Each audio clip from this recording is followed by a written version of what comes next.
Race number 2's another sprint. Hopefully we'll get the full 20 minutes in this time. Newbie Jerome is on 13th position again, but there's been a little bit of a switch up front. This grid's based on the second fastest qualifying times. So Ollie Barker is on pole position with Steve Burgess just behind him. Let's have a look then at the top 10 on the grid with Ollie Barker and Steve Burgess on the front row. Richard Baxter hoping for a better start from third as he shares row 2 with Mark Richards. That's Dominic Jackson and Tom Gladys on row 3. The Christian Jeffrey, podium finisher in race 1, and Jack Manchester, Elliot Goodman and Brian Caldwell completing the top 10. Lights are on as we get ready for the final sprint race of the season. Away we go. It's a good start from Ollie Barker. Also a lightning getaway from Christian Jeffrey, slightly less lightning getaway for Brian Harvey as he gets pushed the grass. Brilliant stuff from Manchester, who boldly looks to force to the inside of Richard Baxter into Riches. That was aggressive stuff, and Baxter chops straight across Manchester's bows as they head towards the hairpin for the first time, but Manchester is there in third. Jerome de Sadler gets pushed down a little bit wide in the midfield shuffle, but they are all cleanly through the first couple of turns as already Ollie Barker looks to try and stretch away from Jack Manchester. Good scraps behind Mark Richards, right up there with Richard Baxter. Christian Jeffrey trying to squeeze his way through as well. Behind, it's 3 or 4 wide. Everybody's just looking for a little bit of ground as they can. Spencer Bourne, part of that scrap as well, as is John Caldwell. Through Hamilton and the front of the field already beginning to just try and stretch its legs somewhat. Real battles are in the midfield as they head onto the Bentley Straight for the first time. Everybody looking to gain ground in the early stages for the field just spreads too much. Barry Liversidge also showing strongly, but for Ollie Barker, this a much more commanding start to the race. He got the jump, but this time Steve Burgess is being very much preoccupied with the progress of Jack Manchester. As the top 10 all jinking through, as Dominic Jackson looks to try and get into terms with Jerome de Sadler, and it's Jackson who's really lost out at the start of the race. He's lost several positions, and the challenge here at Snetterton, if you don't get away too well, it's such a narrow run towards Riches that you can't defend it, you'll lose a lot of ground. Meanwhile, the fight for second accelerates through, heads up to Riches once more. Jack Manchester, after that assertive start to the race, still hovering behind Steve Burgess. Manchester using the road to pull wheels out over the curb. Same for Christian Jeffrey in 5th position, just behind Mark Richards. On towards Palmer, and then sprint towards Agostini. Just a little bit of line there for Steve Burgess. He'll have still carried the momentum. He's only lost a couple of hundredths of a second, but it just gives an indication to Jack Manchester if he can keep highly on the pressure, he might be able to force some sort of error. Manchester pursues Burgess towards Hamilton, and there's the gap back to the fight for 4th and 5th. Ollie Barker still just trying to extend that advantage. Again, Burgess just moving the car around a little bit as Brian Caldwell busy battling with Jerome de Sadler. De Sadler certainly getting involved in the thick of the action this weekend on his debut in the Radical Challenge. The same for Brian Murphy. Quite as good a start to this race for him. And he has got Tony Barwell tucked up behind him as they head down the Bentley Straight. Meanwhile, Dominic Jackson still trying to make a little bit of progress, and Jackson is a little bit marred in the midfield as a look from Murphy to the inside of Spencer Bourne at the bomb hole. Doing very well to overtake there. It means that Murphy actually may be overcommitted, lost some momentum on the exit, coming under threat through Coram. No such dramas for the leading group of cars. And now that Barker's built that buffer, he's just able to control the pace, drive to a lap time, not overexert the tyre, not overexert the car, just do what he needs to maintain that buffer. Meanwhile, Elliot Goodman really has got his work cut out, keeping Dominic Jackson behind him. And as a result, they are both closing on to the terms of John McLeod. McLeod in the white car, then Goodman the dark and silver machine, Dominic Jackson the all-white car, or all-black car rather, the all-white helmet. Colour blindness affects commentators too, as on towards Agostini. Jackson thinks of having a look to the inside of Elliot Goodman. Can't quite do it. Then the sprint towards Hamilton. And these cars so evenly matched as well. Oh, Jackson just out over the curve. He's trying to line up for a little bit of a look into Oggies. Goodman sees it coming, just preemptively covers the inside line on the way in. Doesn't leave a Radical SR3 RSX's width to the inside, so there's nothing doing there for Jackson. Down the Bentley straight. Challenge though for Dominic Jackson is, with an eye towards second in the championship, that even if he's able to clear Elliot Goodman, Steve Burgess, who won the earlier race, is right at the front of the field, second position, and Jackson's got to pass a glut of cars to elevate himself up to the podium. Into the bomb hole. Over the rims of the track, you can get a sense of the buffeting that the drivers get behind the wheel, and drivers really do need to be in good physical shape to get the most out of these cars. Out of Murray's, on to the centre straight once more. And this is a good tussle between two of the quickest drivers in the championship. Meanwhile, Richard Baxter trying to close up to Christian Jeffrey. We've got John McLeod, and despite all the efforts of Dominic Jackson and Elliot Goodman, they're not really quite on terms with threatening McLeod. There's a big plume of dust gets kicked up by Jackson as he just runs wide coming out of Rich's. And part of that as well for Jackson is he's right in the turbulent air from the car of Elliot Goodman in front. It just means that he's driving through the buffeting. The car's gone understeer and possibly push him out wide on the exit of various corners. Also means that he's just going to be asking a little bit more of his tyres than maybe he'd want to be, and certainly that he would be if he was running in clear air. Through Agostini.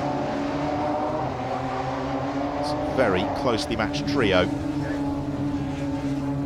Again, Jackson's really good through Hamilton. He just seems confident to carry a little bit more corner speed in, carry it through the turn, and that just allows him to overlap with and possibly challenge on the exit.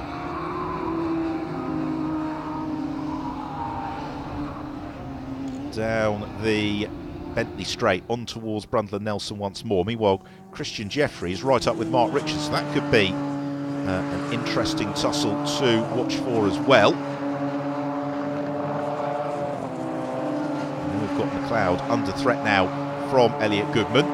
John McLeod, he's just going to have to keep an eye on what's going on in his mirrors. Because for Elliot Goodman, he might be forced to make an overtaking move just to keep Dominic Jackson behind him, as Jackson again looks to try and pull the trigger through Coram. But he's not going to be close enough to look to the inside into Murray's. But he gets an excellent exit, and this could be Jackson's best opportunity of the race thus far, because he's a car length adrift as they come onto the centre straight. Already Elliot Goodman immediately moves to the inside of the road. Jackson follows him. And Dominic Jackson, he's got the momentum, could slingshot to riches. He can't quite do it, as Goodman closes up to McLeod as well. McLeod moves across, preemptively takes the inside line for the hairpin. Goodman covers the inside as well, and he's going to be tight on the exit. This is an opening for Dominic Jackson. He should be able to carry just a little bit more on the way towards Palmer, and he does, but it's not quite enough to secure the overlap, so they remain as they were, out of the left-hander on towards Agostini. John McLeod punches the hole through the air. Elliot Goodman and Dominic Jackson just behind him, then Jerome de Sadler, and he has also got Brian Caldwell for company, so this could very quickly become a quintet. As they head towards Hamilton, this is where Jackson just really likes to carry the speed. Again, he does so, uses absolutely every millimetre of the road, closing right up behind Elliot Goodman. But what Goodman is doing so effectively is just positioning his car in all the right places at all the right times, which means there's not been a clear-cut opening yet for Dominic Jackson to burst through. And now, as they all get delayed a little bit behind John McLeod, those gaps ahead really opening up. So for Dominic Jackson, it's urgent for him to get past these two cars and see if he can close some other gaps down to make a little bit more ground before the checkered flag. Front of the field, the order remains unchanged. Ollie Barker from Steve Burgess and Jack Manchester. Through Coram Curve, meanwhile, for this tussle. Sadler and Caldwell trying to close up. There's the fight for second. It's just opened up a little bit. Jack Manchester, having been very close to Steve Burgess the last time we saw him, it's dropping back. That won't help it at all. Ollie Barker, meanwhile, this a champion's drive, in command of the race at the front of the field, not pushing any harder than he needs to. John Caldwell and Brian Murphy having a great tussle further back. They have got Spencer Bourne and Tony Barwell right with them. Barwell in the black car. Oh, just slithering a little bit wide. There goes Caldwell. That's going to open the door maybe to Murphy. We'll find out momentarily as they sprint towards Palmer. Meanwhile, Dominic Jackson has found a way past Elliot Goodman. It was a long time coming, and he's got through. His next target is John McLeod. Hopefully for Jackson, that is going to be a slightly easier task than overhauling Goodman. As they head towards Oggies, Jackson just tries to get the overlap with McLeod. Sees if he can force McLeod, perennial radical competitor, into maybe going a little bit offline as they head on to the Bentley Straight. Doesn't manage to do that on this occasion. But Jackson, we've seen time and time again throughout the course of this race, very good through Coram. Out of Brundle and Nelson. Again, Jackson gets on the throttle. Fraction of a second earlier than John McLeod towards the bomb hole. They use the camber of the road. Jackson always slides the tail of the car towards Coram. McLeod darts in. Meanwhile, Christian Jeffrey still busy battling with Mark Richards. However, the word, there you see it, 5-second penalty for Richards for exceeding track limits. So this move from Christian Jeffrey as he darts the inside of Mark Richards, it gives Jeffrey the position on the road that he'd already now gained on the timing screen. So a disappointment for Richards. Nonetheless, he's been going very strongly. There's also a risk here that Mark Richards, given the proximity of Richard Baxter, may lose out to Baxter as well in the final equation. So that promotes Jeffrey up to third. Fourth rather. It promotes potentially Richard Baxter up into fifth. Mark Richards, in adjusted time, shuffling down into sixth. However, if Richard stays with Christian Jeffrey, they might just be able to open up a few seconds over Baxter as they head towards Hamilton. They're getting fairly deep into proceedings now as well. Christian Jeffrey, no real chance to chase down Jack Manchester. He's 10 seconds adrift of Manchester. Now here's the battle. John Caldwell has essentially got half the field queued up behind him, including Mark Crader, who's at the tail of that train. He's trying to overhaul Tony Barwell, who in turn is attempting to demote Spencer Bourne. And John Caldwell, don't look in his mirrors, because if he does, he'll see nothing but darkly coloured Radical SR3. So, out of Oggies into Williams and onto the Bentley Straight they go. Very closely matched quartet. All in pursuit of Brian Murphy, and it's Murphy who's just been able to build himself a little bit of a buffer. Not much of one, as they head out of Brundle and Nelson towards the bomb hole. It's Tony Barwell, it's right in the middle of the queue. We'll head into Coram Curve though without any drama. Meanwhile, last lap time for Ollie Barker. We've not seen an awful lot of him, but he has controlled this race absolutely to perfection. Jerome de Sadler has been again in the thick of the action, but once more looking set for a top 10 finish and has got a good buffer over Brian Murphy, John Caldwell. Now we have also got Barry Liversidge looking to join in that queue as well. Tom Gladys. The leading trio spreading down the Bentley Straight. And Barker's just maintained that couple of a seconds advantage over Steve Burgess that he built in the first couple of laps. Negotiates the bomb hole. He's just got Coram and Murray's to go. We'll hope to have no drama whatsoever. And certainly looks as if that's going to be the case, as Ollie Barker accelerates out of Murray's for the final time. The checkered flag is poised, ready and waiting, and it's going to be a win for Ollie Barker Second place to Steve Burgess, and Jack Manchester, after a tenacious drive, completing the podium. Honours in the final sprint race of the year, going to the champion. But it's not settled just yet, because Spencer Bourne has found a way past John Caldwell late on. Caldwell looking to fight back any which way he can. Somebody with a damaged rear wing as well. That's not going to help them. Into Murray's the final time. Let's hope they're all cleanly through. Indeed they are. It's going to be the sprint to the line. Bourne can't afford to miss a beat here, because John Caldwell is right with him. And Caldwell, though he has to follow Spencer Bourne through as they take the flag. Great racing again all the way through the field. Check then the final result. Oliver Barker wins from Steve Burgess and Jack Manchester. Christian Jeffrey in 4th. Richard Baxter in 5th after Mark Richards couldn't overcome that 5-second penalty. Dominic Jackson in 7th from John McLeod, Elliot Goodman, Jerome de Sadler once more inside the top 10.